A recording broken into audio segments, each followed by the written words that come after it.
I'm Mac McGrath, CEO of National Streaming Sports, and I'm excited to tell you about our Roku Sports channel.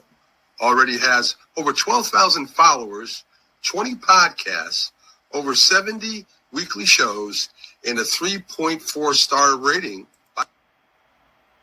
Our channel is anchored by great morning shows, afternoon shows, and nighttime shows with great shows in between.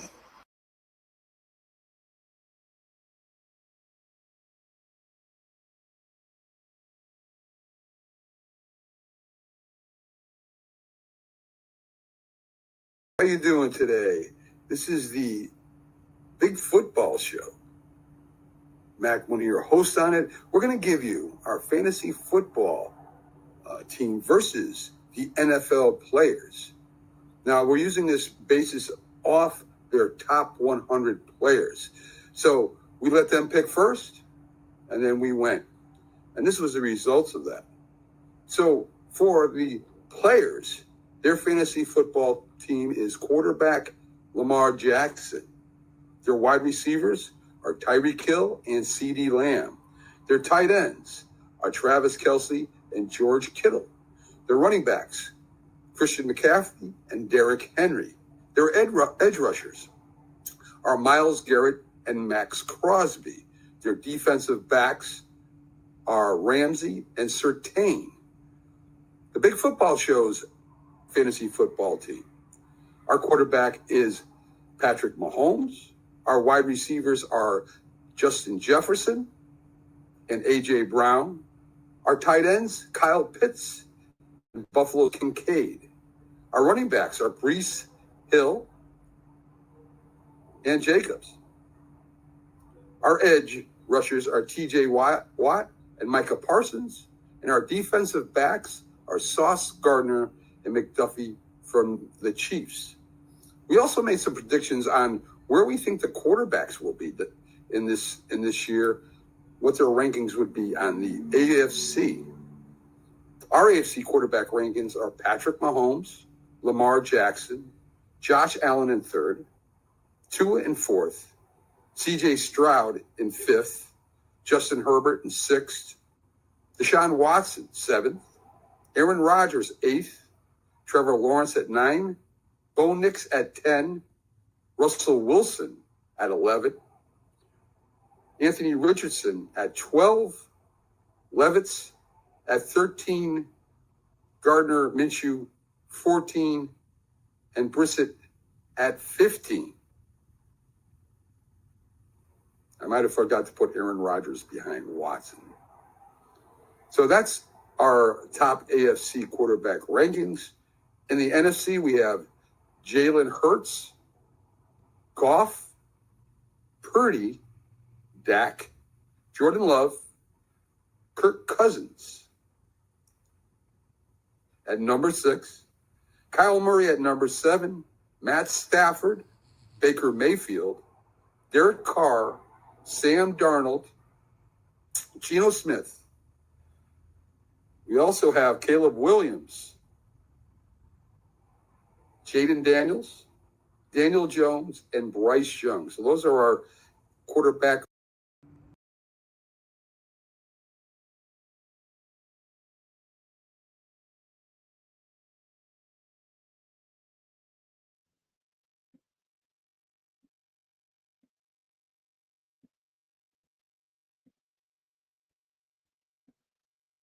Good morning and welcome to the Sunday Morning Big Sports Show. I had to put that one in because so much has changed since last season, and especially with Derek Carr. Good old Mac, of course, our Mac moment opening up our show today. Good morning, gentlemen. I hope you all are doing well today, and welcome in one and all. I'm joined with Keith, Jack, Bistrilla, J-Train, and myself. I hope everyone has had a great weekend.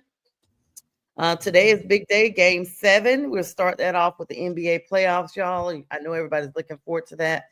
Last of the Mohicans for the Western Conference semifinals, the Thunder versus the Nuggets. Game 7s are always fun. I love game 7s in every sport, especially hockey and basketball seems to be even better. And I'm a big baseball fan, but it seems better than baseball. We've seen the back and forth series here. I think The Nuggets' chances might hinge on the health of Gordon today. Whether he can go or not might make a big difference today. Jokic carries his team on his back, but his supporting cast has been huge here as well. So it's going to be interesting to see. Yeah, of course, they're talking about Gordon possible injury in that last matchup. And so, we always talk about players are playing through injuries regardless, but it's just the severity of them at this point of the game. I mean, even if it's a bruise, it's still some type of injury. I mean, with this type of postseason, they've been playing super aggressive, overcoming huge deficits.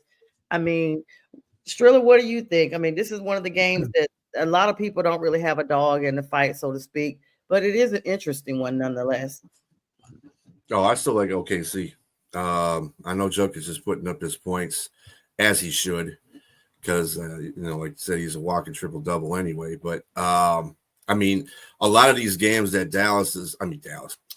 that they are winning right now is because of the fact that they have other guys stepping up, and that's a big thing for them.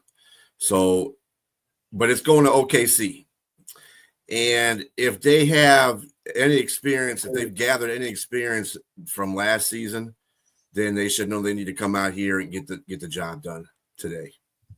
Mm-hmm. Good morning to Brent and Richard. Thank you so much for joining us this morning. That's correct. J-Train, I couldn't agree more. I mean, these guys have to get it done. It's win for real or go home. This is it. This is the grand finale for the series. You're muted. Your line's muted. He's still muted. Still muted. Let's see. Hang on. You're muted, man.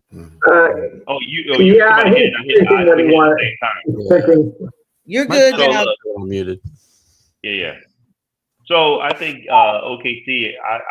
I like their chances of winning today. They really have to, but I think we had a great debate yesterday about this in regards to who has more to lose, and I really think OKC has a lot more to lose because of where they are right now. I mean, not right. Look, everybody has to be put to the fire at some point, and you got a superstar player in Shai Gilgeous-Alexander. He's got to be held accountable now. It's just going to fall on him. He's going to get the accolades when he wins. He's got to take the responsibility when he loses. So this is up to him now to take over. He's pretty much got to take over this game in order to get that win. Denver really has nothing to lose. They are nor to prove. They've won a championship, and they're really without their original head coach and their GM. I think they've surpassed to me, they're still a good team. Like Jack said yesterday, they still have the players, but that kind of those sort of issues can cause strife and derail a championship season or trying to attain one of those. And so I just think they're doing good. They're doing really well, and even without Gordon, I think they have an opportunity as long as Murray is not hurt and he's on his good side of his streakiness. And I really think they have an opportunity, but I'm looking forward to seeing what Shai Gilgeous-Alexander can do and take over the game and push them forward to the WTF.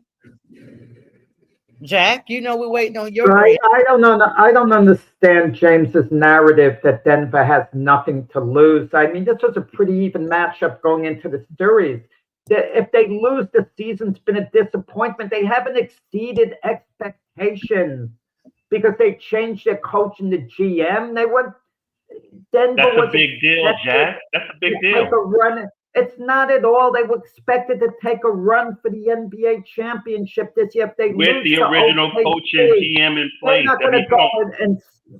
Are they going to smile that they exceeded expectations? Get out of here. This is a must-win for Denver. They're a veteran team. OKC's got their future ahead of them.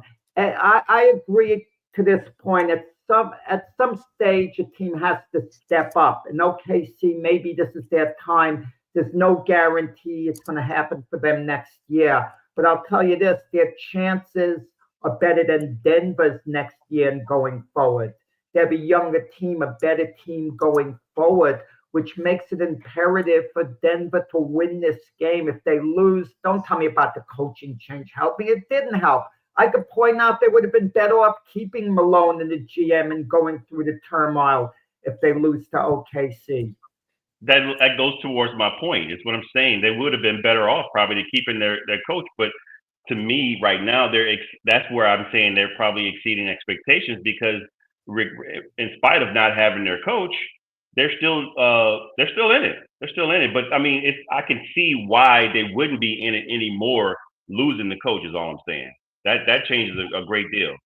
That's like cutting the head off of a body or something. I mean, it's just a big deal. Listen, the Cavaliers fired David Blatt, and they had Ty Lue, and they fired Blatt when he had a 30-11 record, yet they won the NBA championship. I mean, you change coaches for the better. The Orioles fired their manager yesterday. Okay, so I don't want to hear there's going to be turmoil. You know, you make a move because you expect to be better, not that you expect to be worse. I find myself in the awkward position of agreeing with Jack 2 shows in a row. Oh, wow. Are you okay? I think it's 3, actually. Is it 3? Is it 3? Holy, that's even worse. I can't believe it. We'll have to put a fix on that. But the Nuggets, it's expressly said, they fired their coach with 3 games left. They said, this is what we did to give us, they feel, the best chance to advance and win in the playoffs. That's exactly why they fired Malone when they did.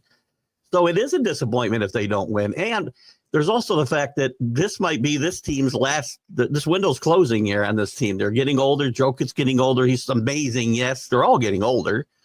And a lot of the core of this team is still there from the championship team. They're not going to get many more chances or maybe any. So I do think there's some pressure on the Nuggets here. I think the advantage goes to the Thunder because we talked about it Friday, younger, fresher legs, I think, going into Game 7 here. And they're at home, which I know Jack doesn't put a lot of credence in, but I do for 7th game. No, I do. It means a lot to be on your own home court, you know, for one game, for one and done. I think it's going to be a fun game, and I don't think we're going to see a game like we saw in the Knicks and Celtics the other night. I think this will be a close game, and maybe experience wins out, maybe youth wins out. There's a great narrative just there. Youth against age. I always root for the old guys. Sorry. I think we can all agree on that. Sorry. Yeah. No. I literally have said exactly that. It's going to come down to experience versus youth or versus the vets. You know, well, vets is experience versus the youth. Yeah, there you go. The rookie. Can I just say, I think there might be an X factor involved. I don't know everyone's opinion, what it might be. Obviously, SGA and Jokic have to play good games, maybe great games for their respective teams to win. The Russell Westbrook factor. They're playing at OKC. At one point, he was an OKC icon. Is it possible he might try to do too much? And that's either going to help Denver or hurt Denver. He is an X factor because you don't know what you're going to get out of him from game to game. So that, to your point, I think could be a big factor today. And him going back, if it fires him up, you know, he seems to have accepted this role off the bench. I don't know what he's done in this series, quite frankly. I think he's been fairly consistent, nothing exciting, nothing terrible. But he could be a difference today. You might see him step up big. That's a great point. It's an interesting storyline for sure. I mean, he has to step up big. This is, like we said, the finale, and no better time to step up and get your name back out there as the elite player you were or should be or could be or continue to be than to basically step in and save the series at this point. I would agree. And if Gordon doesn't play, he becomes or is limited, which he'll probably be limited. Then Westbrook becomes much more important, I think, too. So. And I want to ask. Westbrook's on an injury. Westbrook's on an injury report too with a hand problem. So Yep, that's what I was going to mention next. Speaking of hamstring injuries, I just want to put this question in here. We saw how the Celtics looked absolutely horrible in the finale against the Knicks, and I mean, all of their big board players only put up single digits. Guys, nobody even had 10 points in that game per player. This was not just a shutout. Do you think that this either there was something going on, maybe I don't know, Chris Porzingis basically got the entire line sick with whatever viral infection he had, or this was just a team that just could not withstand the defense of the Knicks, or had they just resigned at this point? I mean, this was shocking. I feel like they might have expended everything they had left in game 5 to extend it here and get back to New York. That's the way I felt after that game, and the way this game got started, it got out of hand. Well, first quarter wasn't too bad, but in the second quarter, this game really got out of hand. And this team's going along. I'm sorry. I know a lot of guys love the coach from the Celtics. To me, this is a team going along without a coach. Mm-hmm. They make zero adjustments. None. They play the same game, whether their starters are playing well, whether they're hurt. I just don't understand. I'm not sure. I wouldn't be looking to make. Well, there's going to be big changes, I think, in Boston anyway because of contracts, new ownership. I would think. And his name is escaping. What's it? Mazzulla. Keith, he made a move, but he did make Keith. He took out Al Horford for Luke Kennett in Game 5, and that worked big time. So he did make a move. So somewhat of a gutsy move. You got to substitute guys. I mean, as far as gameplay though, and strategy, it's the same every game. There is no strategy. I mean, yeah, you got to make the right moves off the bench. I get it, but I really think Joe Mazzulla might be, and he'll probably get a job right away if you were to get let go. But no ownership. Just because he won a championship last year, I wouldn't think Joe Mazzulla is safe in this offseason. I would agree with that. I would say this kind of reminds me of like the Jimmy Johnson, Barry Switzer situation. Yeah. To me, Ime Udoka was the real coach there. And in spite of what you think of him, in spite of what are the transgressions with anybody in the company, on the court, he was the best coach. And he tells you that in Houston, unless you know that. And so we'll see what happens with him. I just think that he took over. They have an excellent roster. And like they were able to win the championships. And like B. Striller said, they live and die by the three. And so that's one of the things that, kind of caught up with him, and the unfortunate injury to Jason Tatum as well. So let me get this straight. They win an NBA championship, and they follow up with 61 wins in the regular season. And Keith Engel and J Train won them out by it. But Thriller, I hope you don't make it unanimous. What do you think? We didn't say we want him out. We're just making a point as to the possibility of them letting him go. New ownership. You're putting him on notice. If you're the owners, you're putting him on notice. I think he's in trouble, not on notice. I think he's in trouble. That's what I think. Yeah. It's interesting with the three thing though. They get down by 40. You would think they would have thrown up 73s on Friday night. They threw up the least they've thrown up the entire series. It's kind of interesting. It hadn't been working. That's why they finally got the memo. But when they needed it the most, it just wasn't there. They may as well. I mean, everything else was. I mean, this is probably the worst performance I've seen by any team. To know that none of you, literally, I'm telling you, if any game I've ever watched, I've never seen every single vet, the stars of the game, just literally limited like that. And I mean, it lets you know they literally did give it all. They're all in Game 5. I mean, not show up is the words you're looking for. That plus, let's not take away credit from the Knicks. I mean, I agree. Let's just say in New York, they know they can't lose 2 games in a row at this junction. They really came with it just to say, no, we're not going back to Boston. But the Celtics were well traveled. They were a well-traveled team on the road, though. That's what I'm saying. I get it, yeah. But at the same time, if you're New York, you don't want to go back and lose the potential of losing 3 in a row. I might have got my starters earlier. We talk about the Celtics' difficulties, and we look at the back end of the series, the horrible Game 6. What about the first 2 games of the series? Had Porzingis not had that viral infection, Celtics probably win one of those 2 games. Maybe they even win them both. At the very least, there'd be a Game 7 being played at Boston, and who knows what would happen then. We could say the same thing about the Warriors, Jack. Had Steph Curry not gone down, as soon as we step up. Yeah, we literally all said it. As soon as the verdict came out, well, not the verdict, but the ruling came out, the decision not to play him, to rest him for 4 games, we were like, y'all, that's the series right there for them.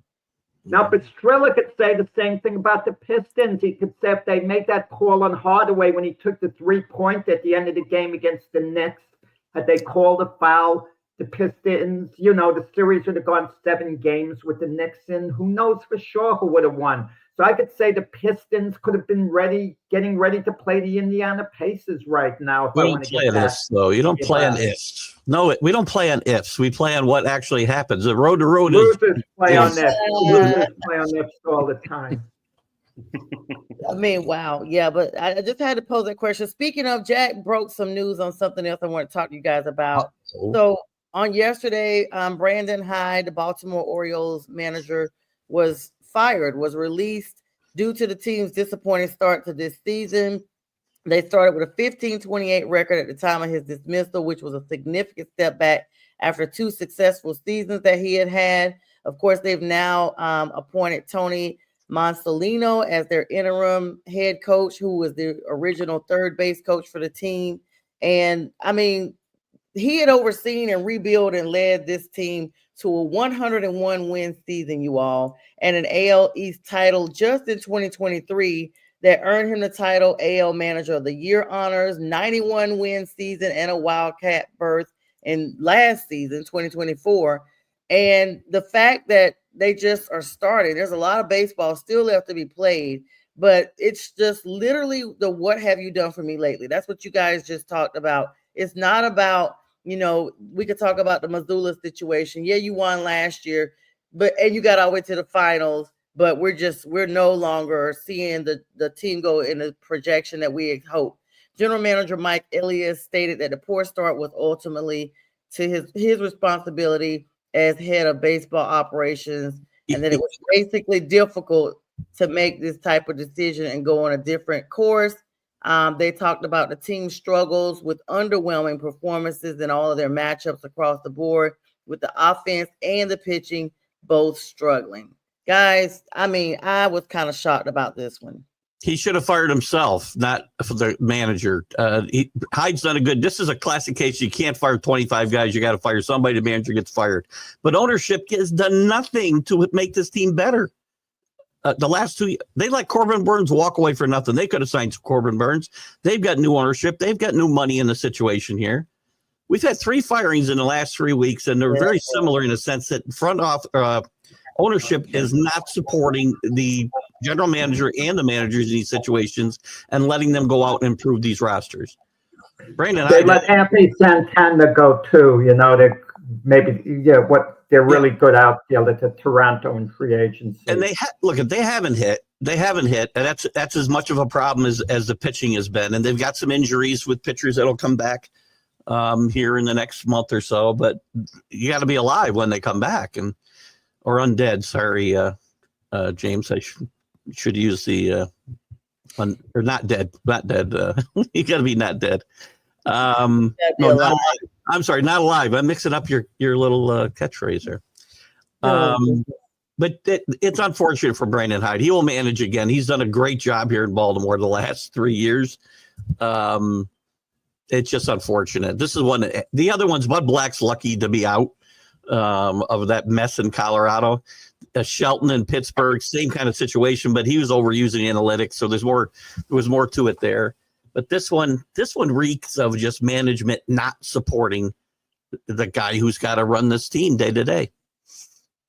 Yeah. A few years ago, it was thought the Orioles had the best farm system in baseball, and they did step up, make the playoffs.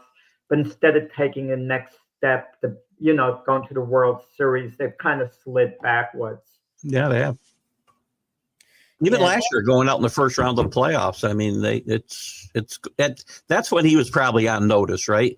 But then you put a guy on notice basically, but then you don't get him. You don't retain your number one starter.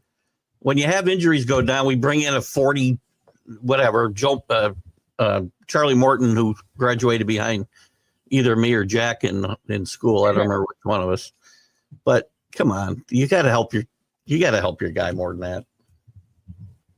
Yeah, that's rough, but I'm sure somebody will pick him up. He's had 2 successful seasons, like we talked about. He'll get a job. There's no reason for him not to be. I want to talk, Keith, before you hop off of here. I want to get everybody's perspective because the schedules came out this week for the NFL. And I want to there's some top games here. Of course, the Lions at the headliner of a lot of games that people are looking forward to because they compiled a list of each game for each week that people will be most likely to be interested in seeing. Of course, there's a Jaleb versus Caleb Part 2 reunion that's going to be coming up.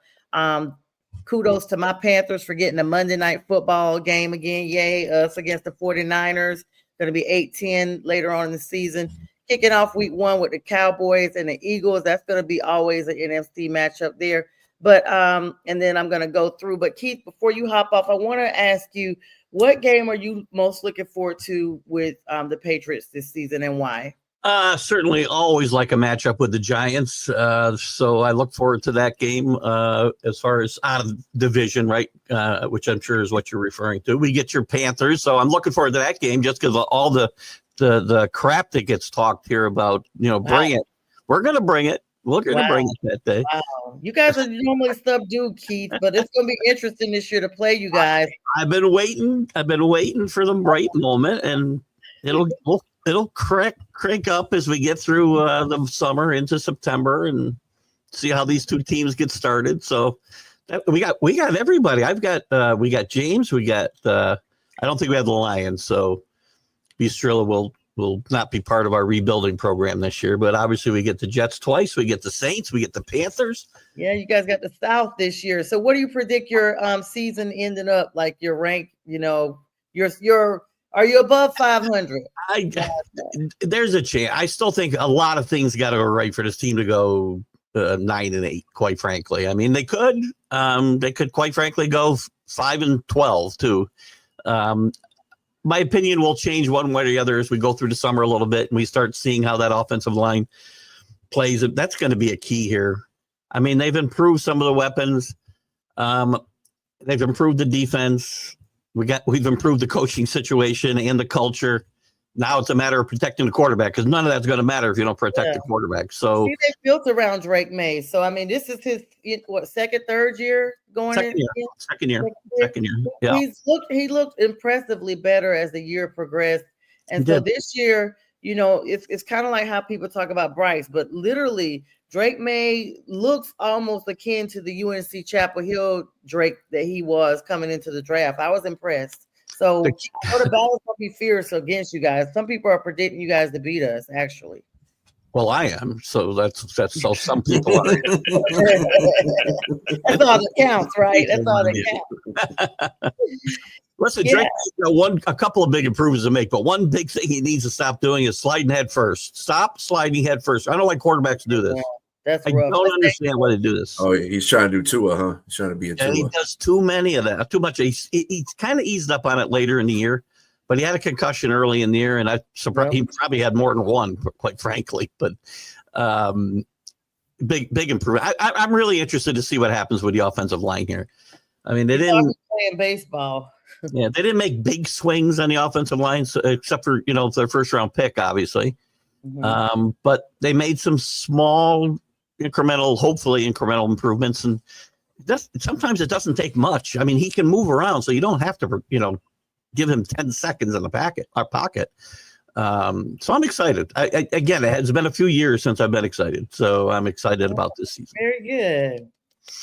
Jack, I can tell you're eager to ask Keith something. I can see you leaning in. No. I just had a lot of thoughts. It was a thought-provoking question what you asked.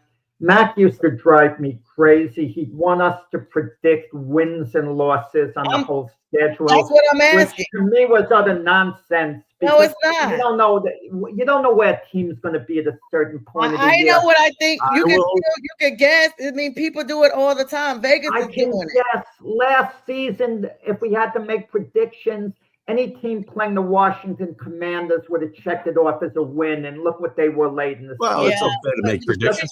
No, but if I had to do it, if Mac were here, I would welcome the question because I put a check mark for victory next to the Panther and Saint games. Well, we're not talking about you right now. We're talking about check marks for victories for the Jets and those games. Keith Angles those are 2 wins we got. I'm going to give you a solid number.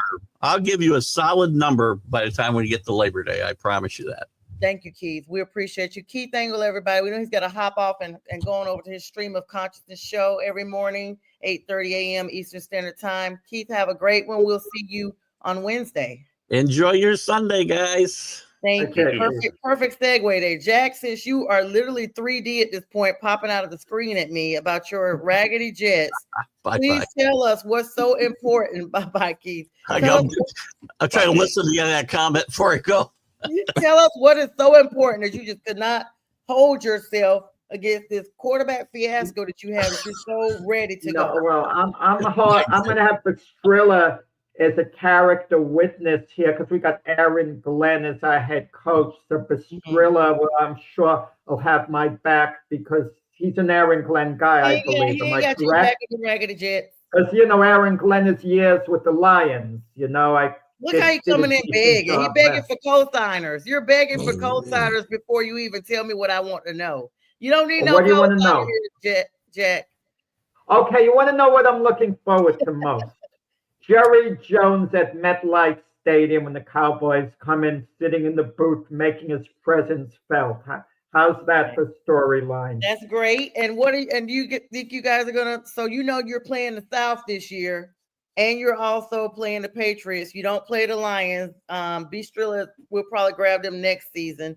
What is your prediction? I'm not going to make you do wins loss because you've already given us the preamble. No, I'm going to tell you around where the Jets are going to be this year, approximately. It's not a final prediction that could change.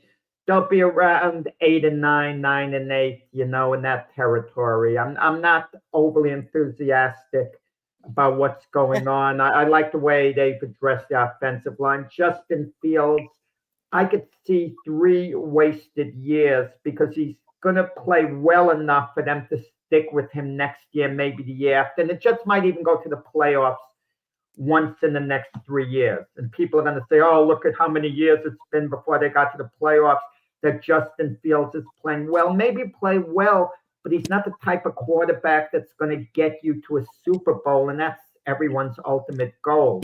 And there's a reason Justin Fields, that Steelers moved on from them. They don't have a quarterback. They could have had Justin Fields quarterbacking the team. I mean, I trust Mike Tomlin's judgment. Mm-hmm. Okay, well, listen, speaking of judgment, this is where we're going to put a pause and we got to take a commercial break real quick. Good morning to Miss Linda, who is joining us as well. We hope you're doing well this morning, Miss Linda. Always thinking of you. We got to take a 1 minute, 30-second break. And when we come back, we're going to wrap up with Jack's comment on that. We also are going to be getting with Bistrilla and Jay Trainer and myself on their thoughts. And then we'll close out with the Ask Jack segment. I've been forgetting to do it. Mac has asked me so many times, and I've come up with a perfect trick question for you today, Jack. Since you're such a James is going to get it right. I'm going to miss, and then James is not doing it. It's going to be you. Let's go. Well, after I miss it.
This is a Huddle Sports Network broadcast. You can find us on Roku TV, Amazon Fire TV, Facebook, and of course YouTube. Get all your NFL news here first.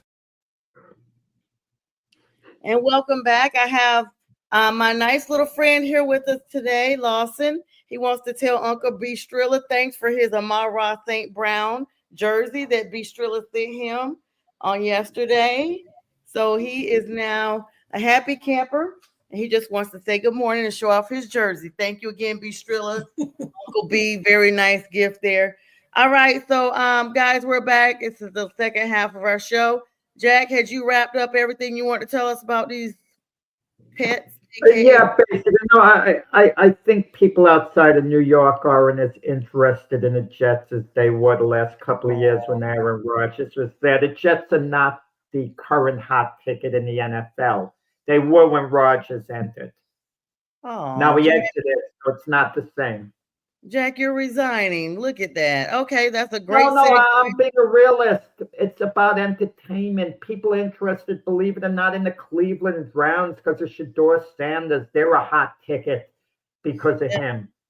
Strilla, what do you think about your Lions? I mean, you guys almost went all the way, and you have a very tough schedule this season because of, all of your good things going forward. I mean, your good record.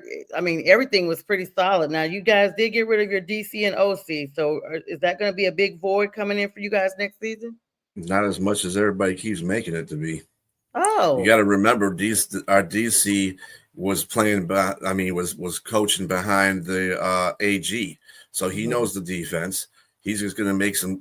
I think he's going to actually be a better DC than AG is going to was because he's a linebackers coach. He was a linebackers coach before he was a defensive coordinator, and linebackers coach makes pretty good defensive coordinators through the history of the NFL. And I think he's going to take that defense to a different level than AG could have. AG was a really good coach. He's a good coach as far as coaching. That's why he's got a head coaching job. That's what he is. He's a good head coach, not exactly the greatest defensive coordinator in the world. As far as our offensive coordinator is concerned, he was the guy that actually taught Ben Johnson the offense. So that's a wash. He's not going to be doing the trick plays like Ben Johnson is, obviously. Yeah. That's something Ben Johnson added onto the wrinkle of the offense, but that's okay. I mean, we still got the players. No, we haven't lost anybody, so it's not like the offense is still there. They're still playing at a high performance level. It's Goff's just got to get his stuff together, and like I said, it's I see them going 11-6 or 12-5 in that division. So okay, very good, very good. What game are you? I'm sorry, Jack. What game are you most looking forward to seeing? Philadelphia. Okay, I could see why. Jack, you had a question. I want to ask Strilla, is there sense in Detroit? It's now or never. There's absolute urgency because if the Lions don't go to the Super Bowl this year, it just looks like their window's going to start closing. I think for teams like the Lions and the Buffalo Bills, it's basically now or never for those two franchises. Again, I think a lot of the media makes a lot of big deal out of that situation too. I don't think the Lions have over the last 4 years have given any clearancy about, hey, we're going to just drop off because we went all the way up to 15-2 and they did lose to Washington. But I mean, every year I expected them by year 5 to be in a Super Bowl. Not exactly win one, but be in one. So this is their year to be in one.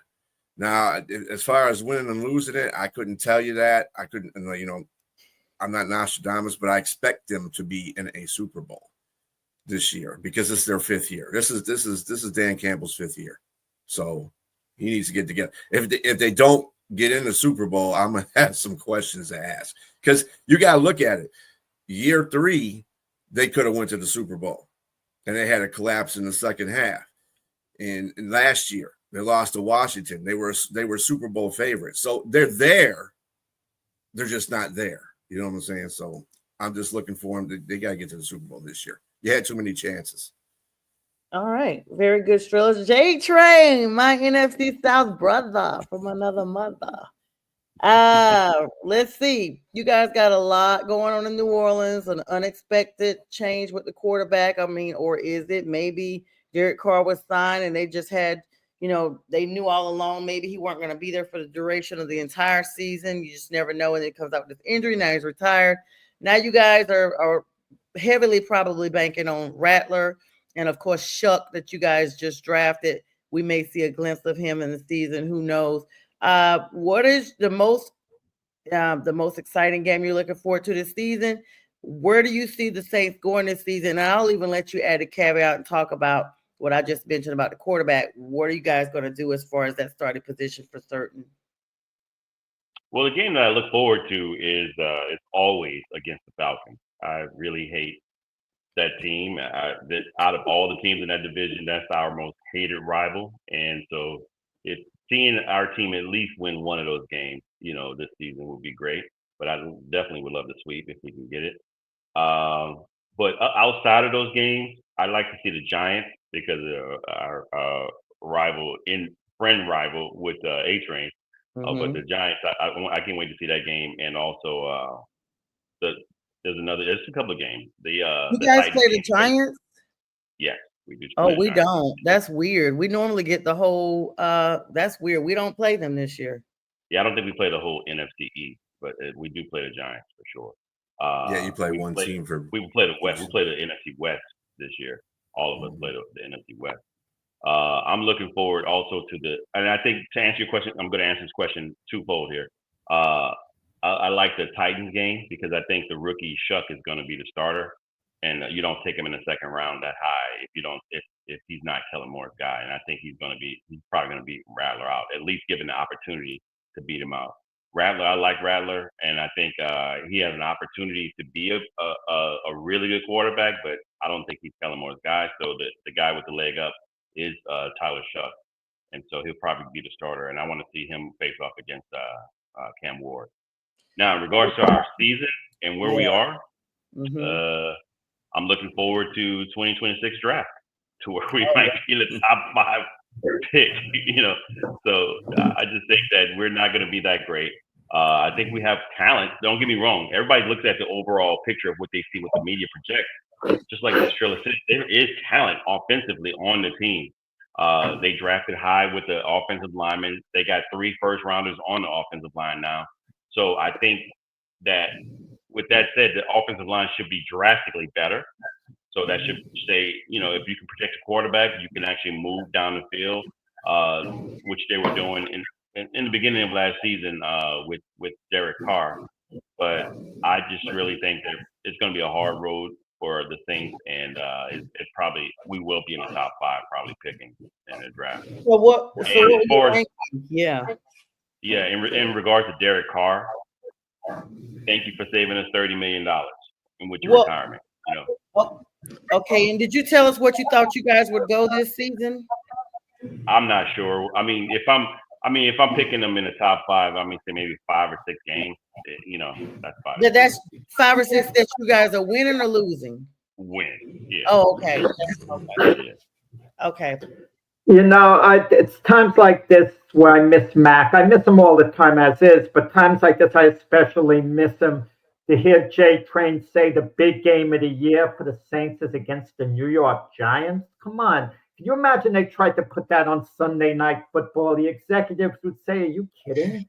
But you don't have to worry about she asked me what mine is because, first of all, the Saints don't have any primetime games at all. Oh, they did what they did to the Panthers last year to you guys. It's 3 teams that don't. It's the Browns, the Saints, and another team that the Titans, I believe, don't have any primetime game at all. So I have to pick what they give me. So, but you know what's funny? The value of Shedeur. We talk a lot about Shedeur Sanders, and people I know want to tell us shut up. But it shows you the value a player like that has. Had the Saints drafted Shedeur Sanders, people would have been talking about him more. What the value of the franchise would have been just a little more. I'm not sure about dollar-wise, but they would have been in the limelight more. For that reason enough, it would have psyched the players up a little more, getting a primetime game. But Jay Train is right. I think the big storyline for the Saints is by the end of the year, will their quarterback situation be resolved? If it's not resolved, chances are they pick high in the draft and they're going to pick, one of the quarterbacks coming out. And it would be a heck of a story if that was Arch Manning, whose granddad was a Saint legend. Thank you, Brent. Good morning to you. Thank you for the comments. Sorry, I'm just seeing those about the Lions. My apologies. All right. Brent. So now we're over to the grand champs of the entire broadcast today. My Carolina Panthers, excuse me, my Carolina Panthers. I couldn't even say it without coughing because I guess I wasn't right. But anyway, nonetheless, the most exciting game that I'm looking forward to. I'm always looking forward to playing Atlanta, always, because I live here and I'm like J Train. I can't stand them. Like, I hope we sweep off. Sorry, J Train. I hope we sweep the whole South this season, especially the Tampa Bay Bucks. Now they've been getting a little rowdy in the mouth. But really, my favorite game that I'm looking forward to is courtesy of this broadcast network. And it is none other than Jack's Jets. I cannot wait to play them because we actually are playing the AFC East. We don't have the NFC. We only have San Francisco from there. And I think maybe the Rams, but everybody else is from Jack's division. And so we're playing the Dolphins. We're playing Jack. We're playing a whole bunch of people. Nonetheless, I'm looking forward to playing Jack so I can finally silence all these stabs that he's been taking at the Panthers. Let me tell you the reason why. Because first of all, we really accelerated our picks in this draft. And I mean, we literally just blossomed everybody around Bryce. We gave him formidable pieces that should just accentuate how he left off playing last season. Everybody can agree that Bryce looked very, very solid at the end of the season. He was ranked as the number 1 out of 32 quarterbacks a couple of weeks, week 10 being one of them last season as far as performance. And the fact that, there was a couple of games that we feel like we should have won, that we had questionable calls, that showed a lot about how Bryce is playing. So now they bring in T-Mac, who already knew Bryce. Everybody's talking about T-Mac. They're talking about, of course, Horn coming in there.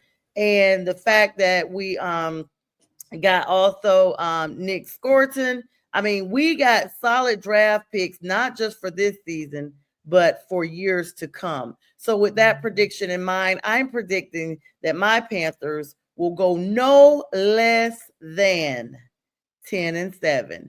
Now, I have visibly looked and went through the schedule with a non-Panther fan on air, and I had them losing 4 games. But to be a little more fair, I will go with the 10-7 recommendation that was given by another panelist from this panel this morning on their specific show.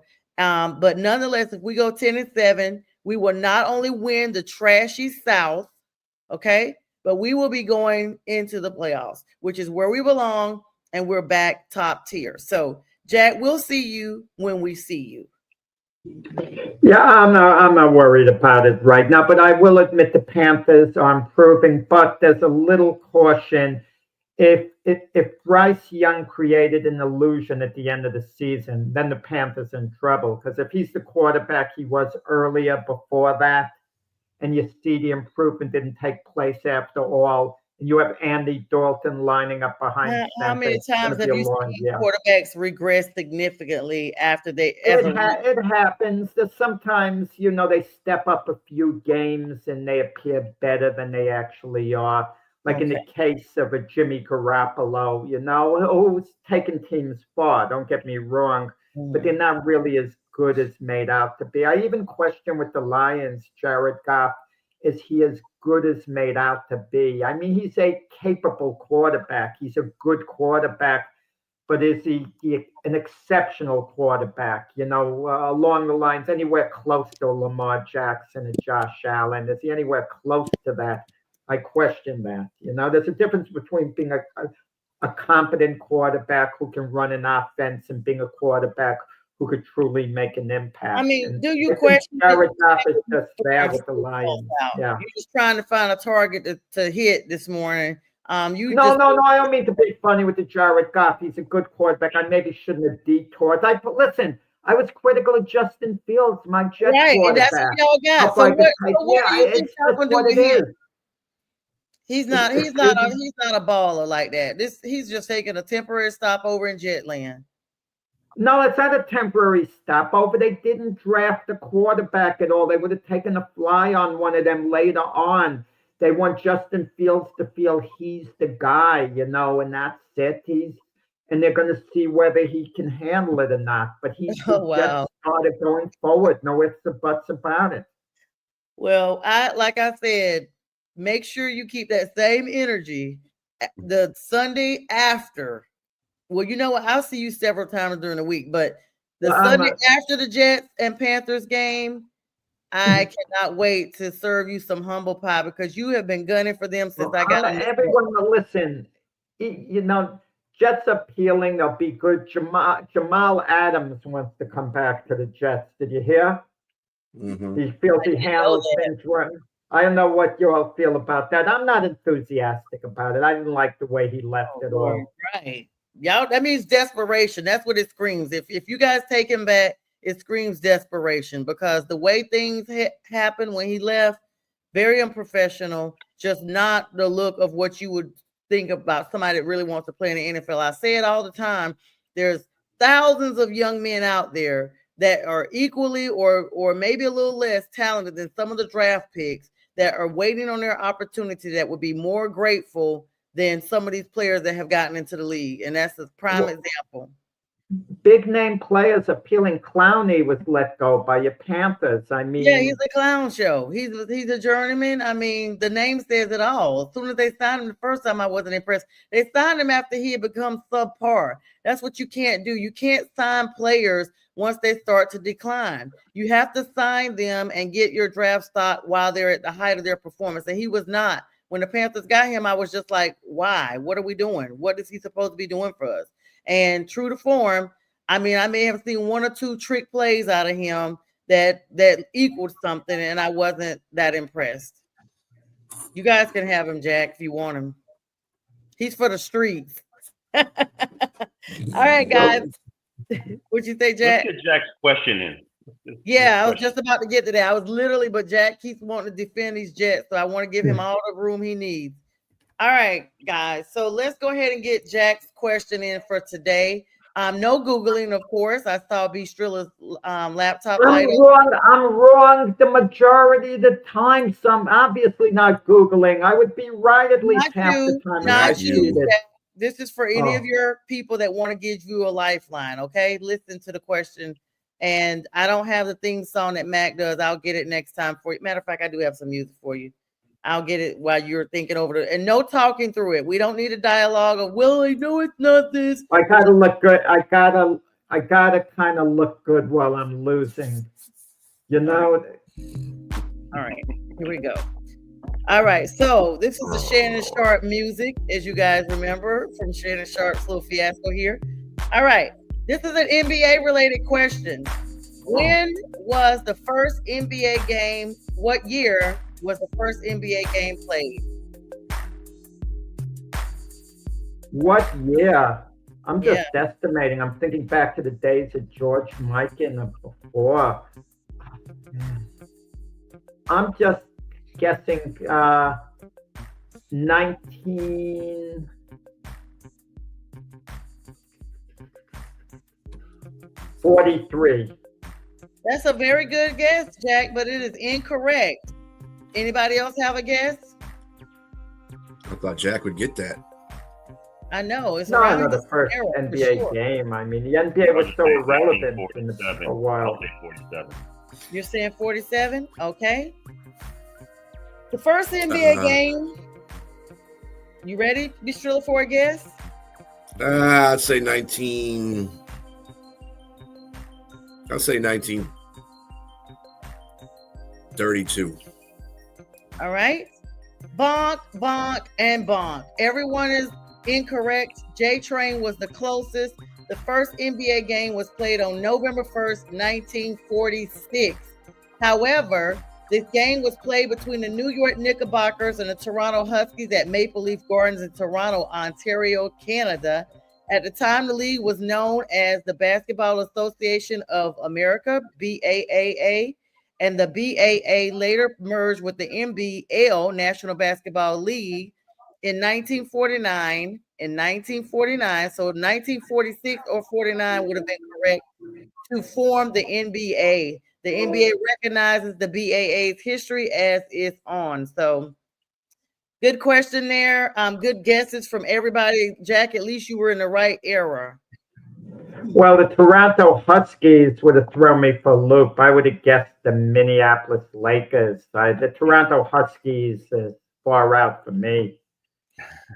Yeah, I mean, definitely far out. But I mean, like I said, you had a good, solid guess there, and you were in a great time era and all that good stuff. B. Strilla, we got a little hockey news as we get ready to wrap up here today. Carolina Hurricanes, you know, I'm always down for them. Little bit of news. We're gonna do our little small hockey segment here. Maple Leafs still on top of the Atlantic Division. Jack, I know you're aware of that too. The Metro's got the Capitals, even though the Hurricanes are games behind them. The Capitals were ranked ahead as far as the standings, but right now we got the playoffs going on. I'm not the biggest hockey fan, but I'm looking forward to tonight's game. Game 7, the defending Stanley Cup champion Florida Panthers against the Toronto Maple Leafs. Yes. You know, but Skrilla could appreciate this. The Maple Leafs are the Detroit Lions of the NHL. They every year in the playoffs they get eliminated, but it's been going on longer than the Lions, and they've had a lot of years a team that people thought were the best in the NHL, but somehow come playoff time they don't get it done. Now it's a game 7. They got off to a 2-0 lead against the Panthers. Then they lost the next 3. They won their last game in Florida to force a game 7 on their home ice. It's going to be exciting tonight to see whether the Panthers get to the Western, Conference Finals. They haven't won a Stanley Cup in ages. It would mean so much to Toronto, to win that. That's a hockey town. They're always even with the NBA playoffs. It's so weird. Strilla, yeah, what you got for us with that as we get ready to work about 2 minutes here left? So just remember, you guys are forgetting about the Winnipeg Jets and the Dallas Stars. The Dallas Stars won that series 4-2 yesterday with a 2-1 win by Dallas in overtime.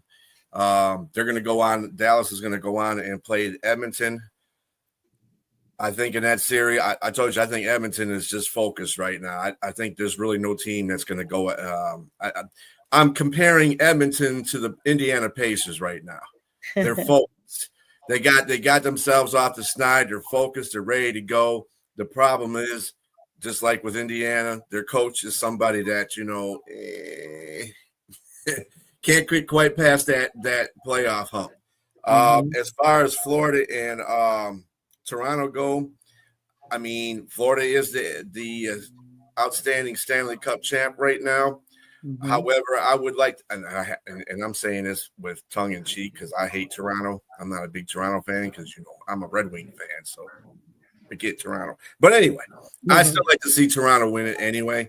And thank you, Jack, for keep taking digs at my lines through other sports teams. But anyway, that's fine. That's what he does. That's what he does. Anything to take a stab. But Toronto, I would like to see Toronto win it. Toronto is at home, so I'm going with Toronto. I want Toronto to win the Stanley Cup. You're right; they've been a long time, and that's basically Team Canada right there. So if Toronto wins a championship, then man, Toronto is going to be lit if they ever win the Stanley Cup. Woo, that city's going to be lit. Other than that, I mean, whoever wins that's probably gonna be who are they gonna play? They are playing they're gonna be playing your Carolina Panthers. So it's gonna be Carolina or Hurricanes, yeah. Carolina Hurricanes and the Toronto Maple Leafs if they win. That'll be your conference finals right there. How you go get me a hockey jersey? Jack, you were saying something? Yeah, very quickly, just if it's Strilla. Keep in mind, I did pick the Detroit Tigers to go to the World Series this year, so I don't hate the Detroit teams. Keep that in mind. Okay. You weren't enthusiastic about that pick. You brushed off my prediction. I had more faith in your Detroit team than you've had.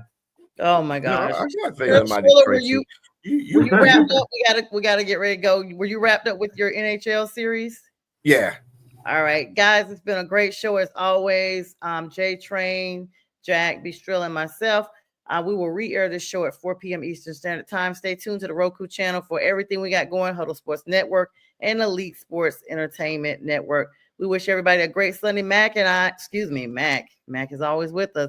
Jack and I will see you guys tomorrow morning on the Mac and Jack show at 8 a.m. Make sure you guys join us there. Have a great Sunday, everybody. We really wish everybody well. Let me get all these banners down for you guys, and we will be out. Happy Sunday, everybody.